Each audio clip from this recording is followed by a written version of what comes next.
howlgalkan ciidanka booliska Soomaaliyeed ee ka sameeyeen masjid ku yaala degmada Hodan ee magaalada Muqdisho oo ay ku soo qabqabteen hub iskugu jira gantaalada lidka iyo kuwa garabka laga rido iyo kuwa kale ciidamada ayaa gabi ahaanba baaritaan ka sameeyay gudaha masjidka. wasiirka amniga xukuumadda Soomaaliya iyo taliyaha ciidanka booliska Soomaaliya ayaa gaaray goobtaasi laga soo saaray hubka kala gedisan waxa ayna xuseen in baaritaanka ay sii wadayaan ciidanka booliska Soomaaliya maadaama wali la xiriirinayo in ay meesha ku jiraan waxyaabo kale si loo badbaadiyo shacabka. Cabdirasaaq Cumar Maxamed wasiirka amniga gudaha xukuumadda Soomaaliya oo warbaahinta la hadlayay ayaa ciidanka booliska ku amaanay sida ay gacanta ugu soo dhigeen hubkan waxa uu shacabkii ku soo wargeliyay ciidanka booliska Soomaaliya uga mahad celiyay sida ay ciidanka ula shaqeeyeen. hubkan waxa lagu soo saaray xog aan ka helnay shacabka Soomaaliyeed markuu ugu horreysay waxaan rabnaa inaan u mahad celino shacabka Soomaaliyeed oo wacyigelin badan qabo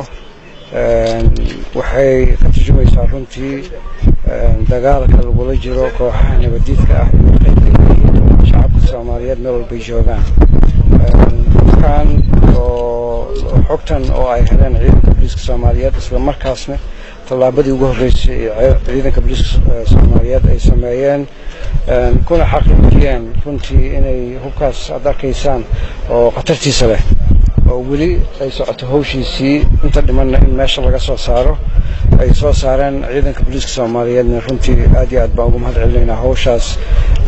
muhiimka ah oo ay shacabka Soomaaliyeed u qabteen. waxa kale oo rabaa inaan halkan iyadana fariin waxa kale oo la socday lacag dhan 3950 shilin oo dollar 3950 dollarka Amerikaanka ah iyo 400 oo shilin oo iyadana la haayo oo dad loo haayo iyadana meesha masaajidka laga soo saaray kullaytu waxa waaye investigation baa socon doono qofkaas iyo meelahu sababta meesha ay u taalay waxaasna kullaytu gadaal bay ka soo baxaysaa laakiin hadda muhiimadda ugu weyn waxa waaye in meeshan hubkaas arkaysa khatarta